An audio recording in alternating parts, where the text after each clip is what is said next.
I don't know how to describe it other than like a demon type of sound. But it's silhouetted, hulking, every bit of 5.5 feet wide, 13 to 14 foot tall, pitch black. The one thing that ran through my mind when I had this encounter was I don't have a big enough gun. Your host, two-time witness and field researcher for more than 40 years, William Jevning. Welcome to Creek Devil. Hello everyone, welcome to Campfire Talk. This is where we sit around around the fire with our feet up and we have a nice cold drink and let the conversation flow.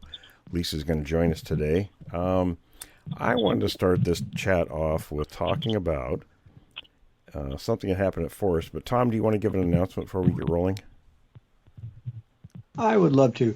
I want to thank everybody for tuning into our show. We're very grateful that you're interested in this topic and you listen to it on our channel. And if you like the show, we've said it 100 times, so let us know. Click the like and subscribe button because that's a huge payout for us from YouTube and Google. And if you wanted to go the extra step, you can help us. It's tremendous. You can, if you're watching us on YouTube, just go to the description and there's a link to Patreon, or you can just go to patreon.com/CreekDevil. And for as little as $1 a month, you can become a contributing member. And that's much appreciated. One other thing I want to say real quick is, Fred, thank you so much. Fred in Okinawa. I know I said it once before. I'm going to say it again. Fred, thank you for sending the gift. I got one, and Will, you got one, and they're really nice. So thank you very much. Yeah, we always appreciate Fred. The issue with the likes and stuff on YouTube really helps. It's what gets the shows out into other people's feeds. So, for something that's really simple to do, we'd really appreciate if people just hit that like button. So, I guess it's better to let you tell us, Forrest, what you found on your property. And I'll put the picture up on the Facebook channel, on the JRG Bigfoot research page. But I'm a little concerned about this. So first of all, tell everybody what you found. You're a little concerned. I was concerned enough the sheriff was contacted. Well, it was kind of started out to be kind of a comedy of errors. I had kind of run short of dry cat food, and I'd been having some issues with my car, so I didn't drive, and Jessica said when she was leaving the store that night that she could just pick up a bag for me and that'd be okay. And I thought, well, obviously the cats weren't going to starve to death in 2 hours, so that'd be cool. So she was coming in the house, coming up the steps, and walked in the door and was bringing in this. She had this big bag of cat food thrown over her shoulder, and about that time, one of my cats that stays in the house all the time, and I don't know what prompted her to do this, but she darted out the door. And I'm standing there barefooted, and so Jessica immediately, she put the cat food bag down, and she immediately turned around to go after Elizabeth. So I yelled at Jessica. I said, give me a minute. I got to go back and I'll slip my flip-flops on, and I'll come out there and help you. So that's exactly what I did. And so in the meantime, Miss Elizabeth had your favorite cat, Chuck. You must have been talking to her or something, or she was headed to Oklahoma. I don't know. But anyway, I'd take her. I guess she thought, oh, I'm going to take a trip. Anyway, she'd already darted around the corner and had run through the gate and was headed up the driveway. And Jessica was in hot pursuit. And, of course, here I come. And she immediately, when the PEC had cut lanes through my front of my ranch out here, when they put up new poles, and they put a new light pole just I mean, it's not 2 feet outside of my yard fence.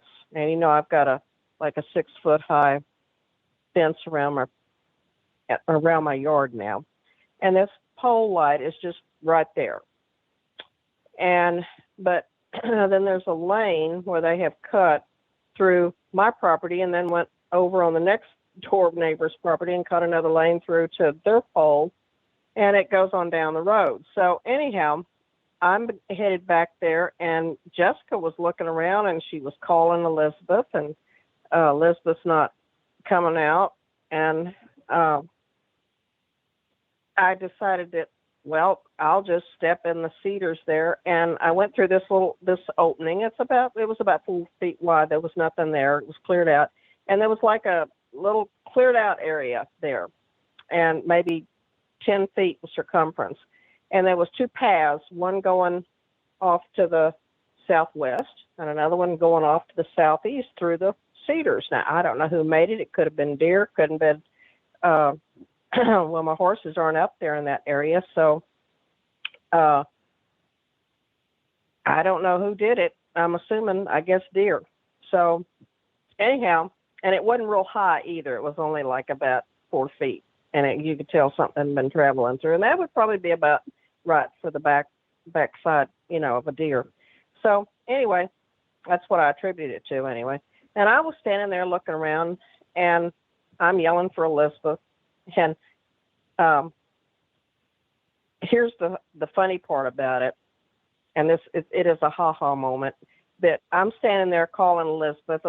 And Jessica has now walked down past me to the west on this lane, and she's calling Elizabeth. And who walks up behind us? Elizabeth. Like, y'all looking for me? Well, I just happened to look up. I mean, it was just totally, and I don't know how, it was easy to miss. Now, y'all see how well it blended in.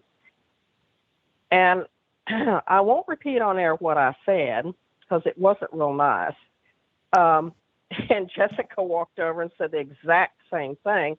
What the blank blank is that doing there? And it was a game camera. And it wasn't my game camera. And it was pointed directly at my back door and my backyard. And so I didn't touch it. Neither did Jessica.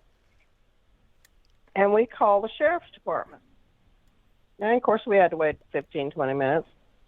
And because it was a non-emergency, even though I was steaming, as y'all know, because Chuck, was I on the phone with you, or did I call you? I don't remember. You called me. I called you. Okay. Because we'd been talking earlier, and I think I told you I had to go out and find your cat. Well, anyway, so I'm like, I called Chuck, and I said, you're not going to believe what we just found. And I said, you need to call Will right now. Which and he did, you know yes. why I had him call you Will, which he did. And then I proceeded to call Tom. And Tom knows why I called him, too. And so, anyway, we got, finally the sheriff shows up. He looks at it, and I'm thinking, okay, well, he's going to dust it for prints or something like that. Well, no, he just walked right up. This thing was tied, and this is the thing. It was tied with parachute cord to the tree. And you know what I'm talking about, the type of cord that they sell it's called parachute cord. Mm-hmm. And it's in you can buy it. Paracord 550. Huh? It's paracord 550. Yeah. And it's sold in any sporting goods department. So anyway, and it was green, forest green, and apropos. And he just reaches up there and cuts it down, pops the thing open. He said, well, yeah, it's going. And I'm like, didn't you want to dust it for prints? And he's like, no. And I'm like, okay, well, see where he's got a slightly waning interest. So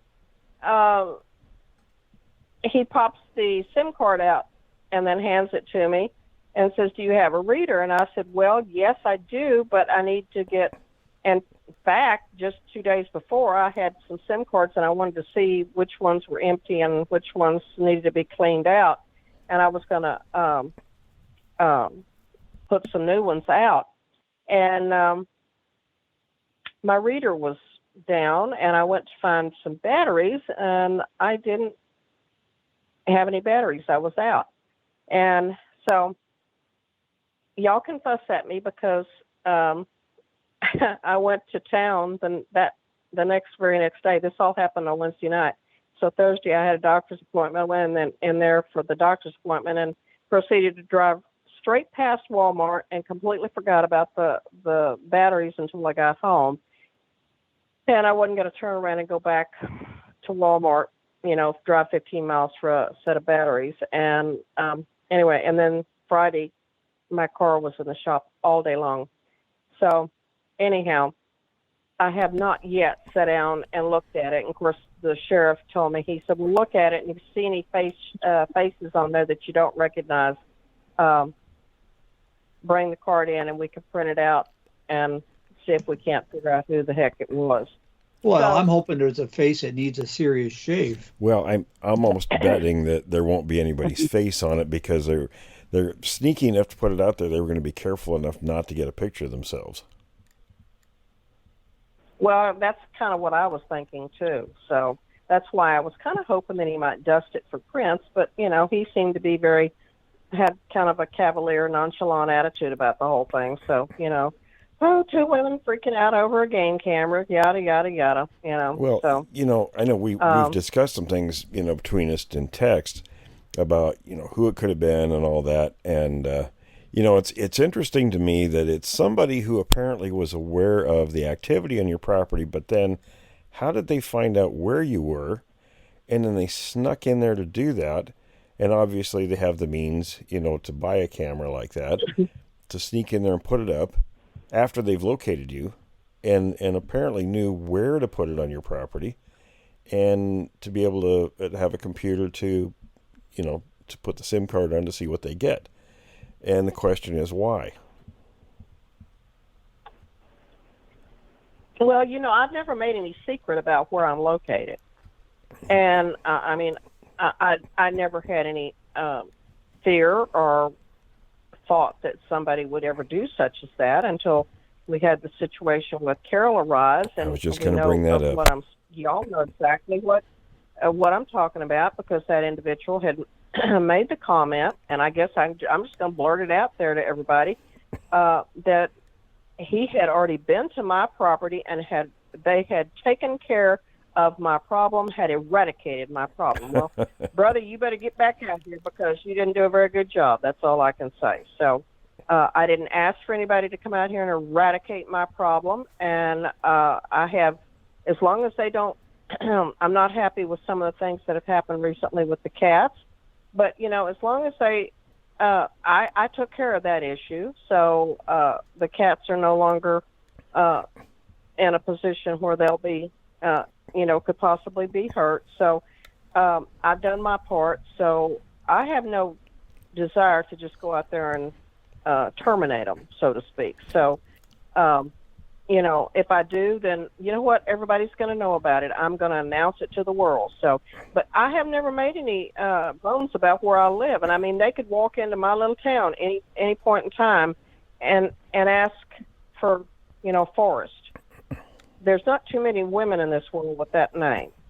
And I can guarantee you, if many people that are related to me in this town, they would know exactly where to send them. But here's the problem. Just like with Carol, now the individual in question, myself and Tom, independent of one another, told that individual not to go to Carol's because Carol didn't want anyone there. And, when you tell somebody what someone's preference is, you need to respect that. So if somebody wants to come to someone's property, they need to ask permission from the person themselves. And in Carol's case, that didn't happen. And in your case, that didn't happen. And I'm also wondering if they placed anything else on your property.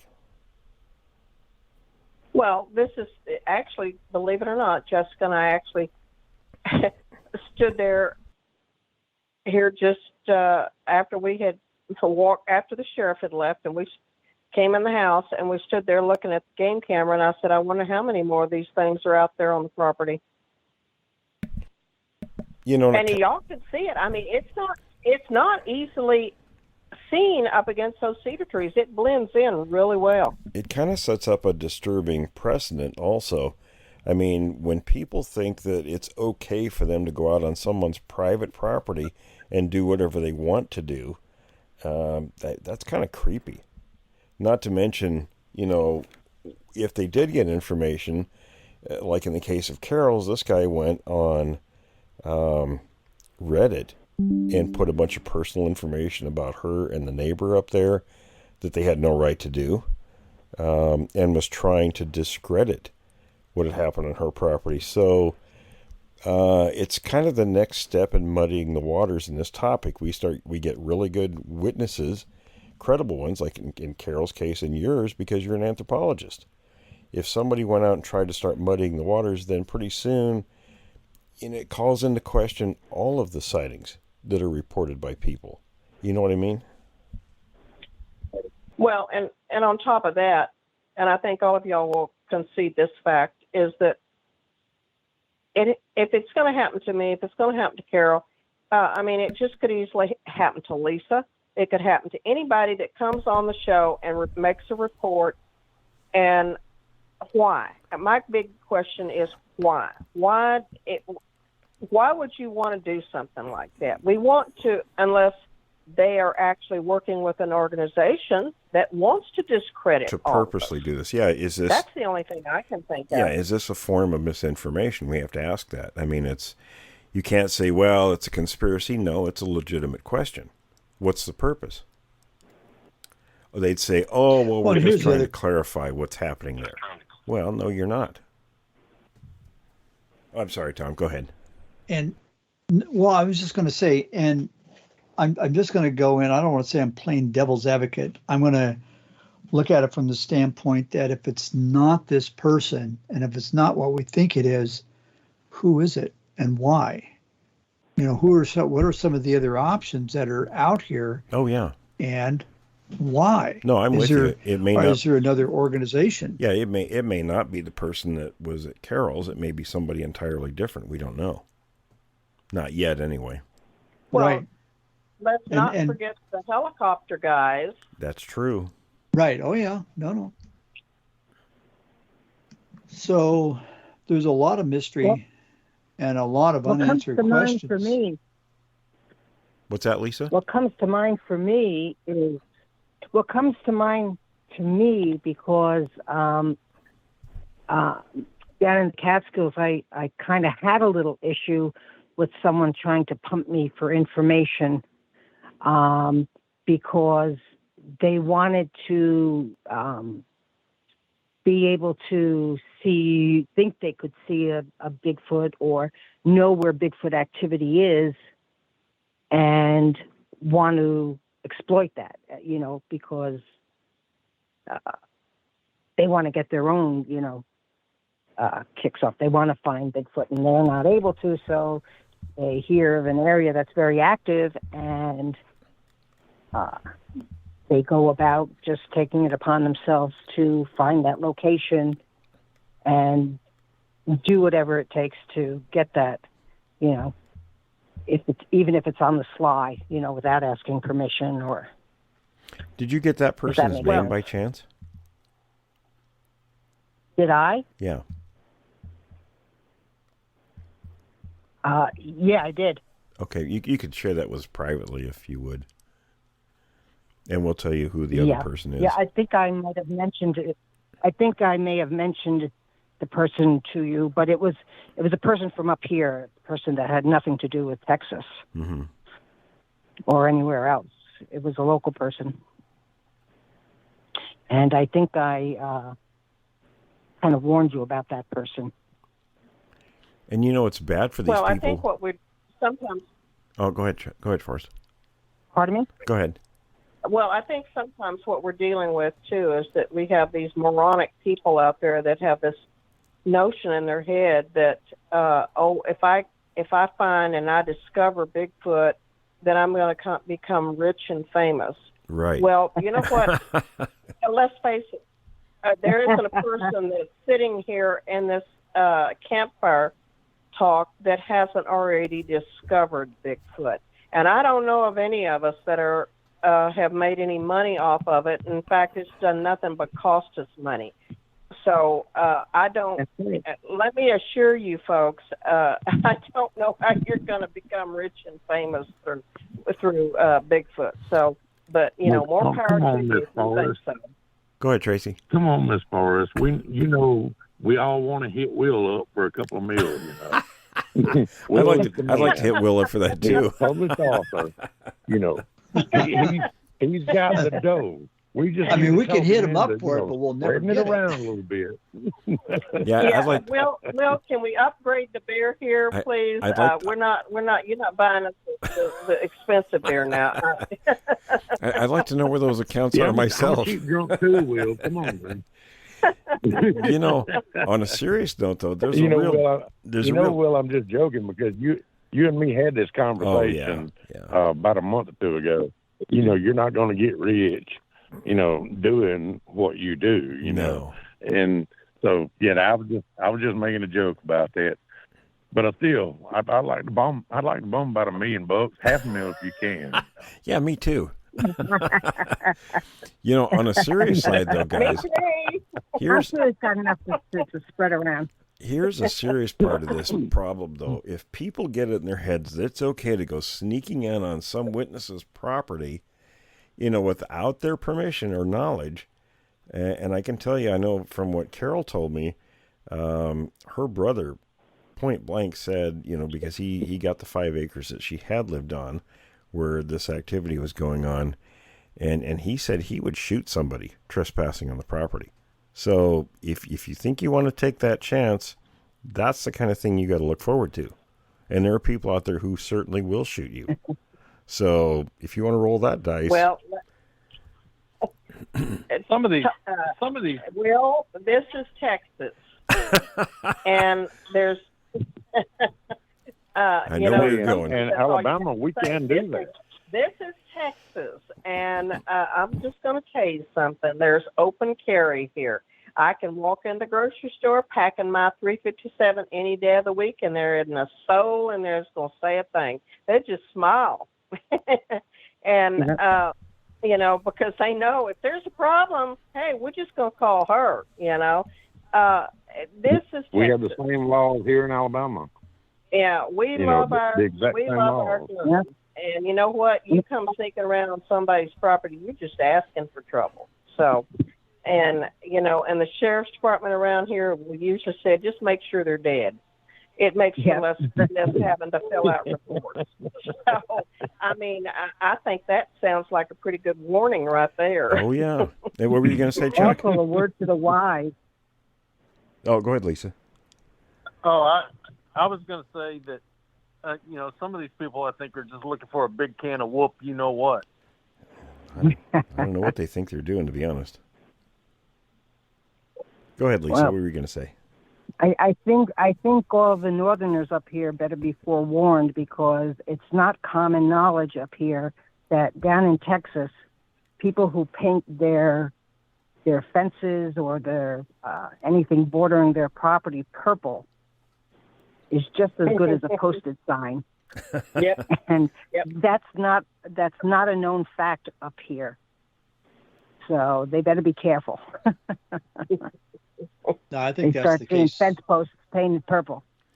Yep, you don't Painted have purple? to put no posted sign out on your property. If your gate or your posts are painted purple, you better not be trespassing. That's all I can tell you. So just a heads up for anybody who might have it in his head. Come poking around.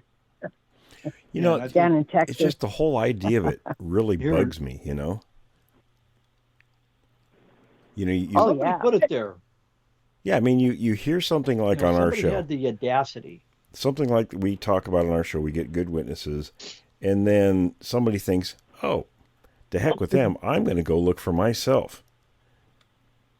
What gives you the right, or what gives you, what makes you think that you have the right to do that is my question.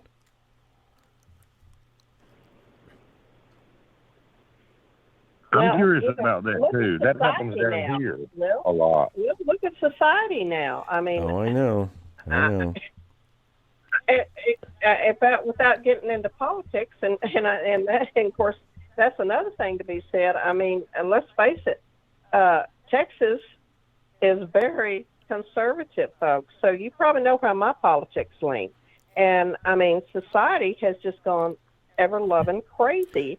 I mean, did you think that you can walk into a store and load up and steal stuff from people? And, that's not going to happen down here.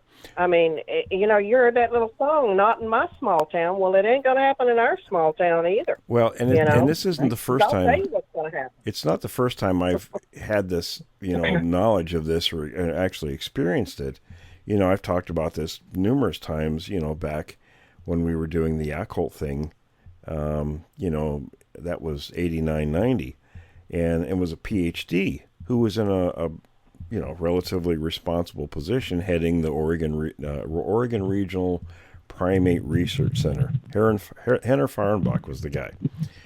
And he did this exact thing. When he and I made the agreement, the family told him he had to go through me to arrange coming onto their property, their private property. And I arranged with him a date and a time to meet there, and he decided he was going to go when he wanted to go and do what he wanted to do. And aside from really upsetting the family, extremely upsetting them, he destroyed the behavioral situation we had going on there. So that's another aspect of this, people going in and thinking they can do what they want to do on somebody's private property without the owner's permission or knowledge. You think you're going to get something and you might totally wreck it.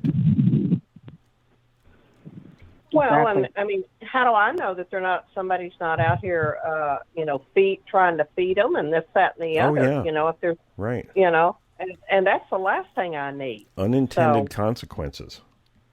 Exactly. And you start modifying the behavior and, and then we're left to deal with the situation after it's all over and done with. And, potentially, folks, you got to think, that could result in somebody's death doing things that you don't know. You don't know what you're doing, so you could cause those kinds of very serious unintended consequences. Exactly. Yep. And Tracy, I know you're familiar with those from the work you did, having been involved with all that stuff.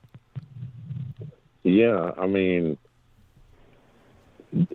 the property, crossing property lines and doing things on property lines is taken very seriously down here now.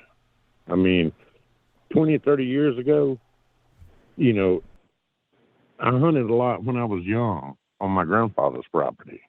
The property lines weren't very clearly marked. So if I ended up on the neighbor's property and they caught me and I told them who I was and everything, property line is right up there. I said, well, I didn't know. I'm sorry about it. And that was all that was ever said about it, But now with people cooking meth and doing all kind of things like that in the woods, people are real funny about finding people on their property. Oh, yeah. It's not a joke anymore. It's not a, hey, okay, I know who you are. It's, wait a minute, what in the hell are you doing down here?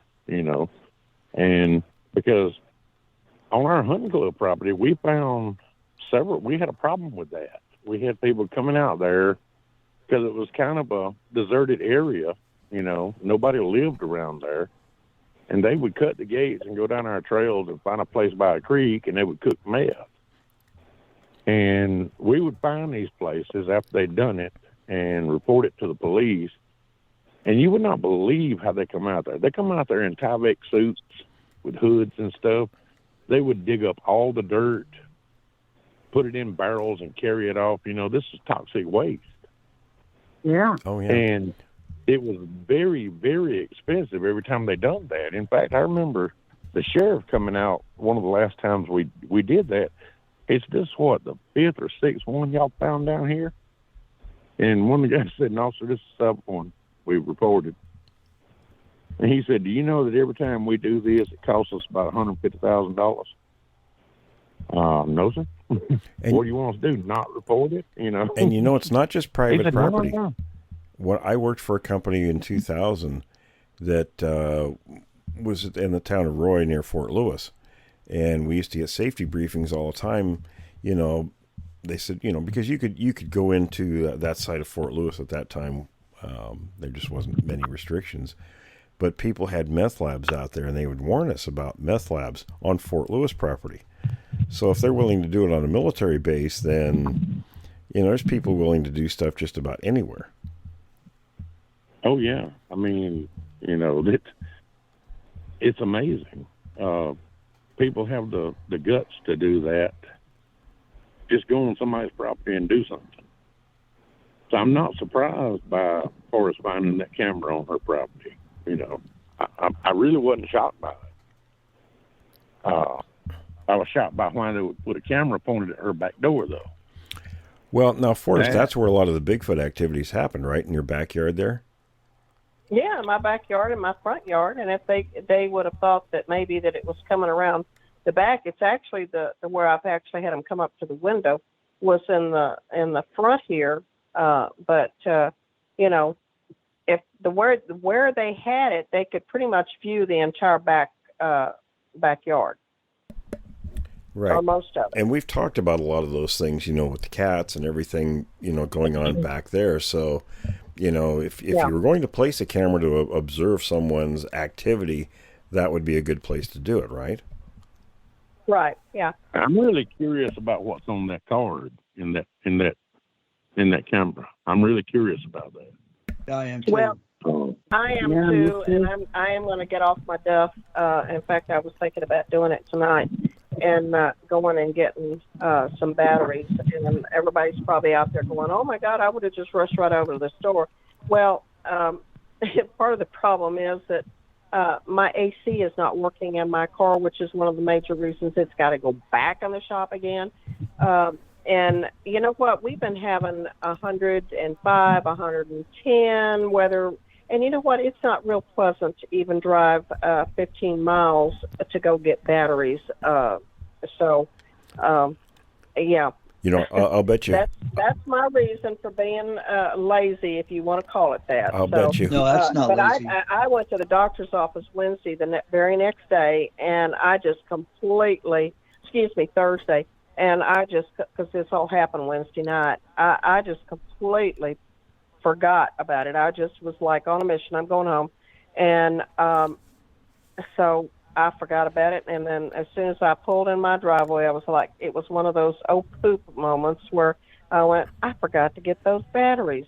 And then the very next day I had to go at 8 o'clock and drop my car off. And we literally, and Chuck can attest to this, I literally picked it up at midnight last night because I paid for it over the phone. And then Jessica came in and she didn't get home till late because all the meat bunkers had gone down at Walmart, and they were pulling meat, dairy, everything over there and discarding it because they lost everything over there.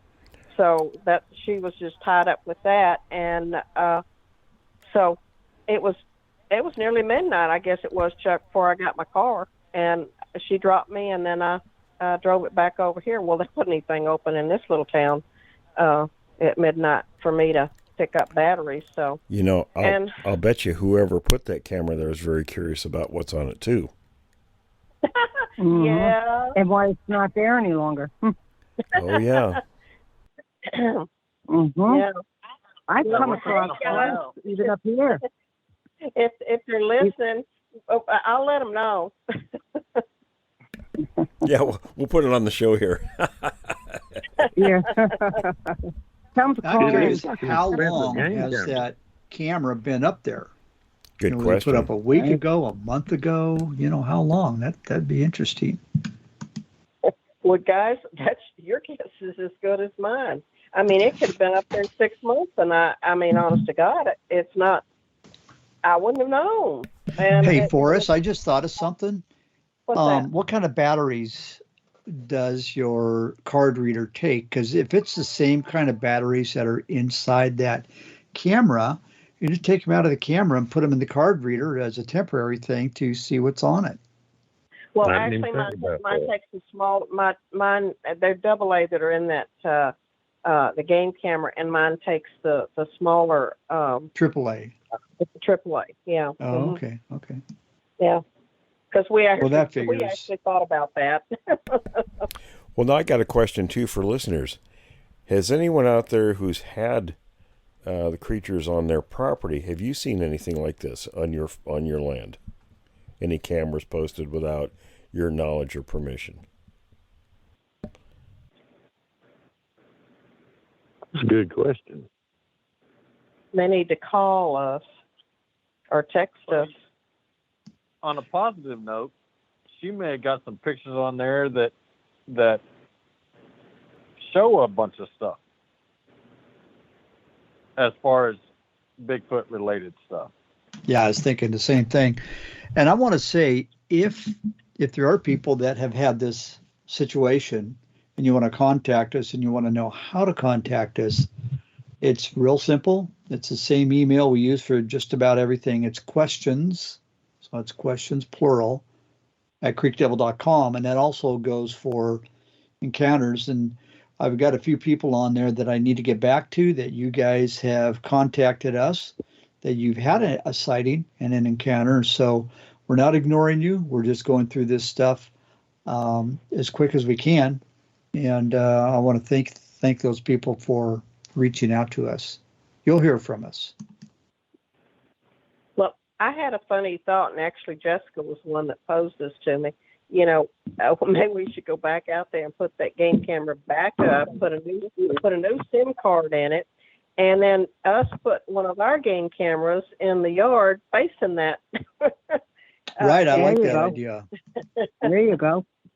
And see what happens. Now you spilled the beans, though. Yeah. Of course, it all depends who put the card there, whether they listen to the show or not. So who knows? Well, yeah. This is true. Or get a fake one, or if you can gut this thing without damaging it, just put the chassis up there and then put the other one, the real camera, pointing towards this one. That way you still got a nice game camera to keep. Yeah. Well, that was the comment that the sheriff said. Well, I guess you got another game camera now. I was like, I heard him say that. Yes. Yeah. Well, yeah, you were on the phone when I was talking to him. He was a nice guy. He really was. He was. Yeah, because when I told him, because I asked Tom, and Tom was listening, and I said, Tom, should we tell him what the issue is around here? And he said, oh, yeah, go ahead. And so I did, and the guy was not. He didn't act too surprised, did he, Tom? No, I was thinking, if you're in for a dime, you're in for a dollar. You might as well go for it. Yeah.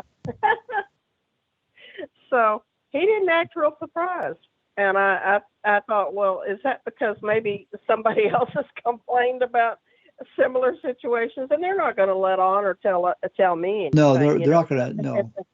So. Although he did talk about the ball python, and Jessica and I were both like, you killed it, right? And he's like, well, no, I was thinking that those were protected species. And my wife told me when I got home with the picture, she liked to come unglued and said, why didn't you kill it? Yeah, he had a python that was stretched completely across one lane of the highway over on a county road. Here. You know what a ball python is in the United States? Mm-hmm. It's one too many. Invasive species. Yeah. Right. Yeah. So, and here's the other thing for us.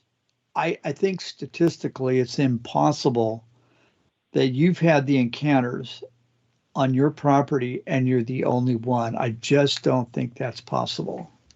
No, I don't think so either, Tom. You and I both have discussed this, and I think that a lot of people are maybe afraid to talk about it for fear of, you know. Sure. Well, and think about the visitor you had not that long. I don't know how long ago it was, but I don't think it was that long ago. In a dark blue SUV. I was thinking that right too. outside your property. Yeah, exactly.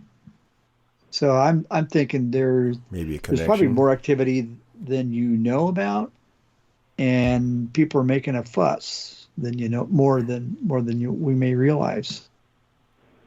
Well, and that could very well be true. You know, it's not like I go out there and roam the woods at night. So, you know, I just,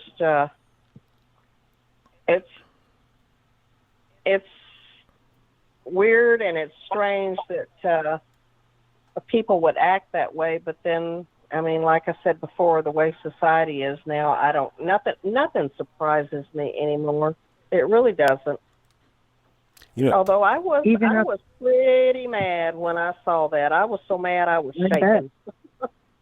I bet. I think I've come across something a little different. Some new four-letter words. What'd you find, Lisa? I said I've come across something a little different. 2 occasions. Once I was on a landowner's property with permission that bordered state land, and it was quite expansive. And I had asked if I could, you know, do what I was doing, and came across both on his property, unbeknownst to him, and one time on state land, because when I bushwhack, I mean, I'm way off the trail where people just don't go. And I've found encampments, like permanent encampments, that showed signs of, you know, current activity, people living in the middle of the woods. Homeless people? And this gentleman didn't have a clue.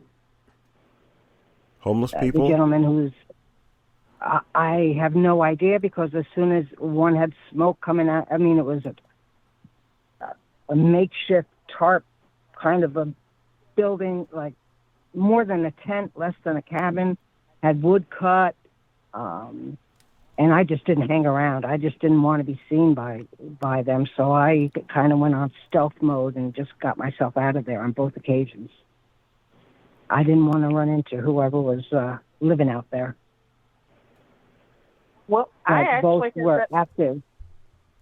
Lisa, I actually found, this has been a year and a half ago now, but we found a tent on the back part of my property, and I've since I've just closed that gate off back there. And it's funny because Jessica and I we're talking about that after all this happened. I said, you know, there could be a dozen people back there now, and we wouldn't know it, but we found a tent back there, and somebody, I mean, it was evident that somebody had been staying back there, and we're staying back there. Well, we took everything down and piled it in a pile and burned everything.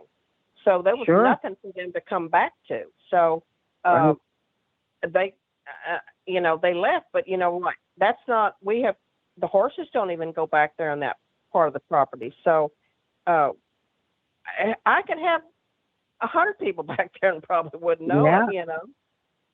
Well, I let this gentleman know, and it was quite the surprise to him. And the other one where it was on state land. And definitely in a spot where somebody did not want to be found.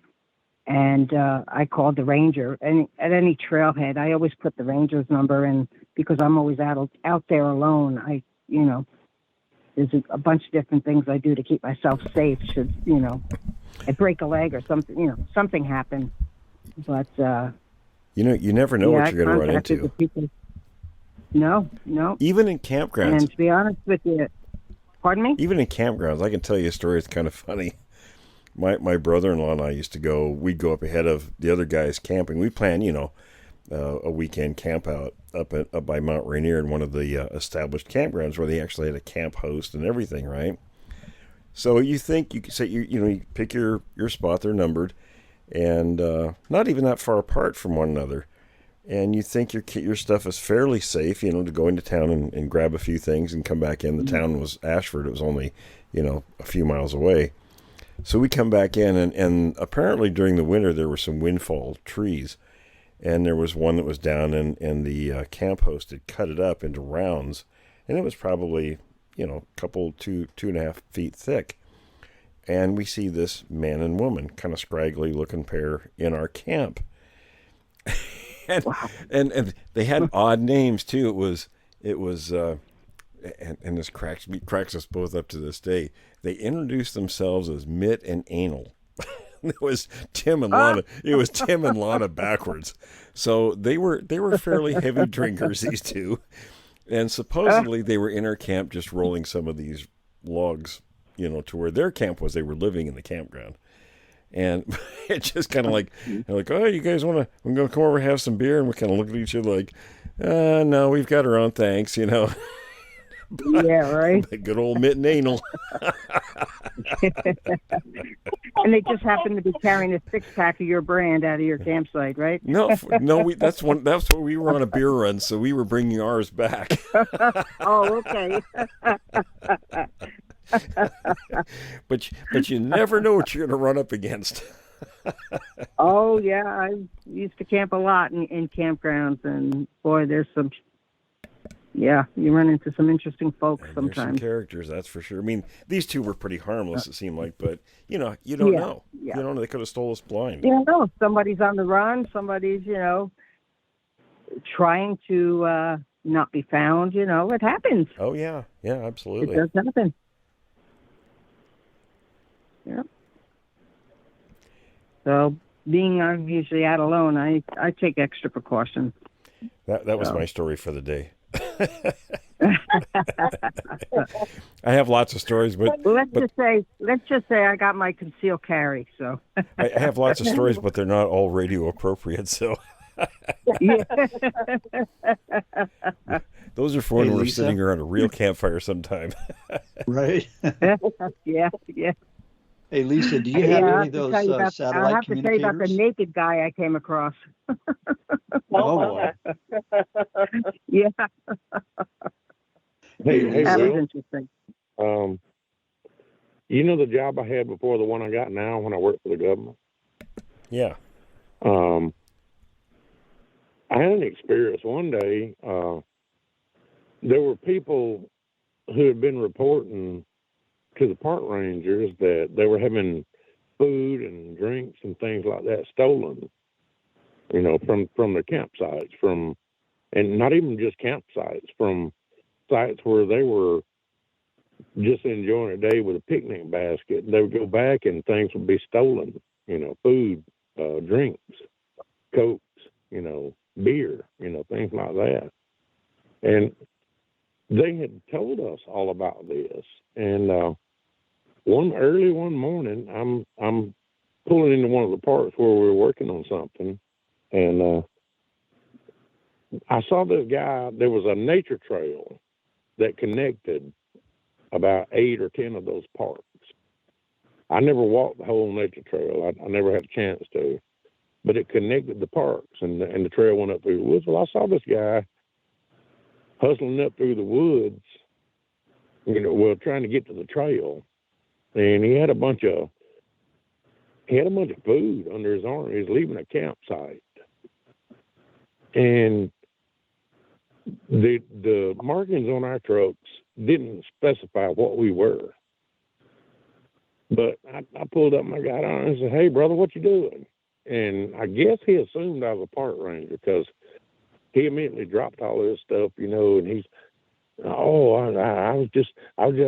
he's talking crazy, saying all kind of weird things, and I'd kind of got on my radio and I got a little park ranger up there. I said, "Hey, I got a problem up here, and it turned out it was this guy. He was running from the law, and he'd been hiding up there and stealing food and things like that from people's picnic baskets and campsites and anything he could, And about 2 or 3 weeks later, they had one of our crews clearing out the hiking trail, trimming limbs and, just making a good hiking trail. And they found where he'd been camping. He had a couple of tarps set up and things like that.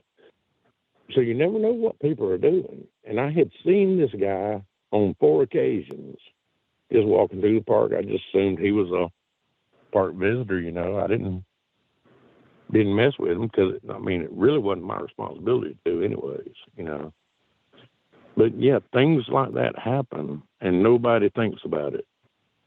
Mm-hmm. You think everybody else is out there just to have a good time and camp and enjoy and, Exactly. My job was to take care of the construction and the things like that were going on in the park.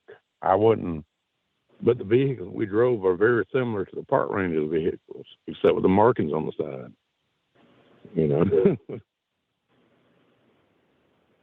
Yes. Guys, Tom, are you still out there? I am. Can you hear me? Oh, I can hear you now. Yeah. Awesome. Okay. Cool beans. Yeah. Okay. No, at one point I was going to ask Lisa, when you're talking about your safety items, besides the sidearm, I'm just wondering if you carry like a satellite communicator, like an inReach or Spot or something like that, because those could be real handy. That's next on my list. Yeah. All right.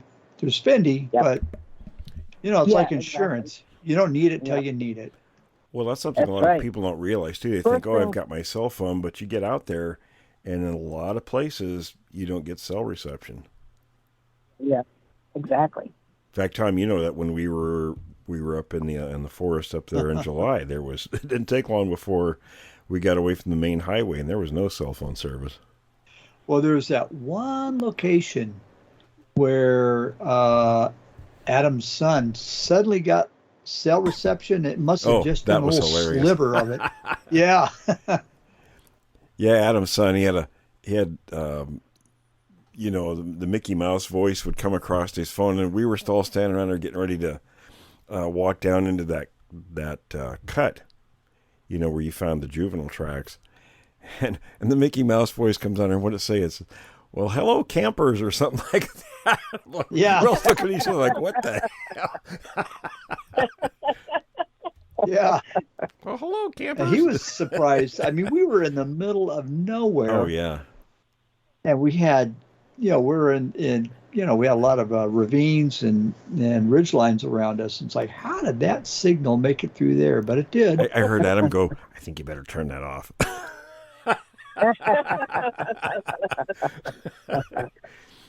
Well, there's Tom, a couple you're talking about that sat phone. What always comes to mind for me, and I don't remember what Jurassic Park show it was. Yes, exactly. Oh.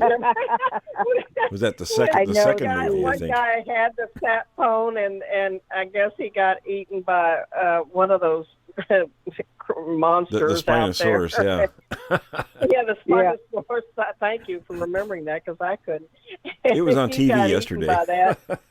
And it was in the large pile of steaming hot poop, and they had to dig for it. Oh, yeah, right. And I thought, that always comes to mind. I was like, oh my, we don't want to. That's the way we want to find you with the sat phone. That's right. When I first met with Will, and was on the podcast and was talking to him and sending him my evidence, even before I went on air, you had given me some suggestions on what to do. And to this day, in the bottom of my big backpack, I have an air horn, and I have a big can of bear spray put on my belt. Yeah, there's some but things the you air can horn do. is something that that's just a couple of them, but I took them to heart, and I carry both got of that those, air Lisa. horn. Yeah, the air horn is good, especially for, I don't know if you guys have mountain lions out there, but they're good for that. They say we don't, but I have a picture of one down in the Catskills walking across a field along a very well-used road to get to Wyndham ski area. Of course. And it's just walking in broad daylight, walking through the field. And where I was in the Catskills was the northernmost. You went any further, there were no more mountains. But it was very steep, a lot of cliffs, very rocky, and there were some areas that even before I got into this subject that I would hike, and I would say, that's a perfect spot to be ambushed. And one winter hiking up there, snowshoeing, I found a deer carcass at the bottom of that cliff area. And it got me thinking. It wasn't a roadkill. It was too far from the road, and just the injuries on it and such, and what was left of it, and how it was left, led me to believe that this wasn't roadkill. I don't know what killed it, but that's unnerving, isn't it? Because there's an area that I like to hike frequently in my area, and I didn't see the carcass, but there was fur, white everywhere. Yep, fluffy fur all over the place. Too. Something was, it was running for its life, and it must have made it, but the area is just covered with coyote scat. So, but there's houses around. You just can't use. You couldn't even use an air gun or pellet gun, but you can use bear spray and an air horn. Yeah. I'll tell you something else too. I've often carried, and that's road flares. And the reason being is there's nothing alive that isn't afraid of fire. Now, of course, you have to be very careful where you're using something like that. But it's a course of last resort. If you got these things coming in on you, and you're afraid for your life, which is something you should have in mind, I think that's a great method to use. Absolutely. And it doesn't take much to have an encounter with one of these things to be afraid for your life, right? That's right. A friend of mine. We go to that very quickly. A friend of mine, I and mentioned. Another thing I carry on me. Oh, go ahead. Oh, sorry. Especially if you pee on one. They don't like that. I'm going to give that a try. Yeah, absolutely. I'm going to run up. Tracy peed on one. I carry a large, something like the size of a pill container, a large one, with cotton balls just gobbed with Vaseline. Okay, because good you fire can start a fire. Oh, yeah. What's that? Yeah, good fire pouring rain. Yes. And they will burn. Just in case if I got, broken ankle, got some, stuck out there. Tracy had some great advice there. Have a lighter and he said he recommends not. All you need is an empty pill container. Don't pee on a Bigfoot. That's what Tracy says. He did that, and it wasn't very good. Oh. Don't pee near a Bigfoot. Don't pee on anything they pee on. I'm the resident pee expert. Do not pee on one of those things. Do not even let them smell your pee. Go ahead, Forrest. I'm waiting. I have heard a story about 3 guys going out and where there was a really nasty group, and they all urinated on this big tree stump, and they came back the next day and it was shredded. A 4-foot round tree stump, and it was shredded to bits. Well, ask Chuck about that. That's kind of almost what happened to me. Really? Hey, That's Chuck. Good. Yeah. Chuck? Yeah. Tell them your story about the tree. No, well, me. So you didn't pee on the tree, did you, buddy? Come on, man. Well, me and a buddy of mine went to an area that's pretty active, and we camped out there. And this place, we went pretty far back in the woods, and you couldn't even find a piece of trash out there, and which is kind of odd. Anyway, that night we'd set up our tents, and that night during the night I'd get up in the middle of the night, and there was a tree right next to my tent, and tree was about probably 4 to 5 inches in diameter, and I did that several times that night. And next morning we got up, and my buddy that was with me had a migraine headache, so we went into town to get some ibuprofen for him. And on the way back, we decided to stop and eat breakfast at a little restaurant. We ate breakfast and we went back to the campsite.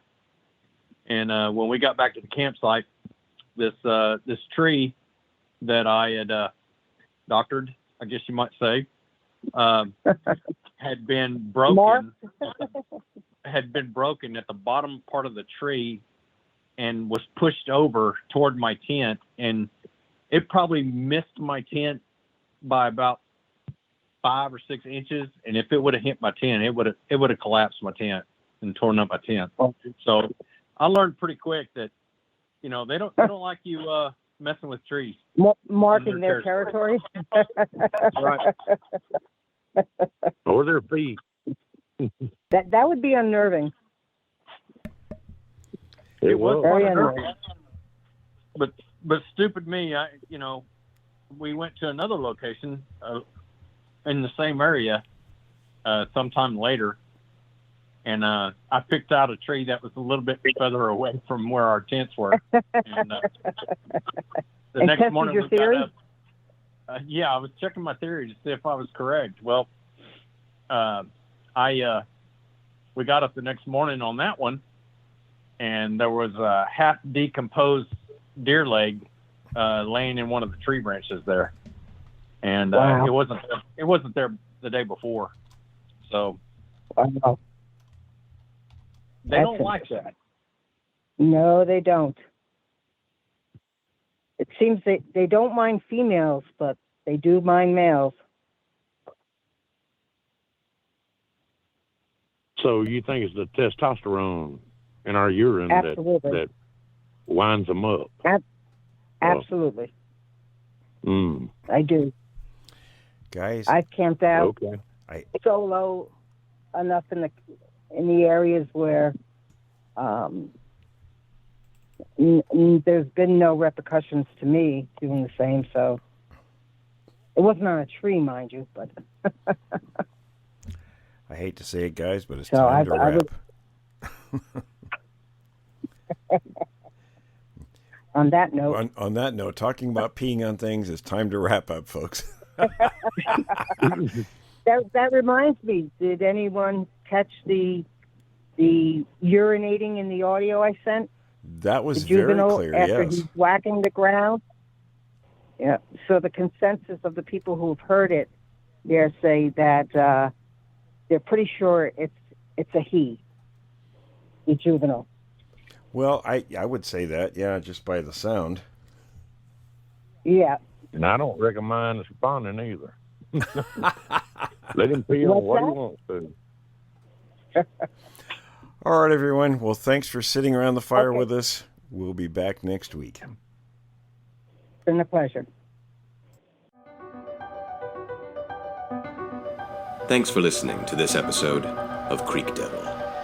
If you or anyone you know has had an encounter with these creatures, please contact us at williamjevning@yahoo.com. That's William, Jevning, @yahoo.com. All communication is confidential. Join us for another program next week. And until then, keep your eyes open out there.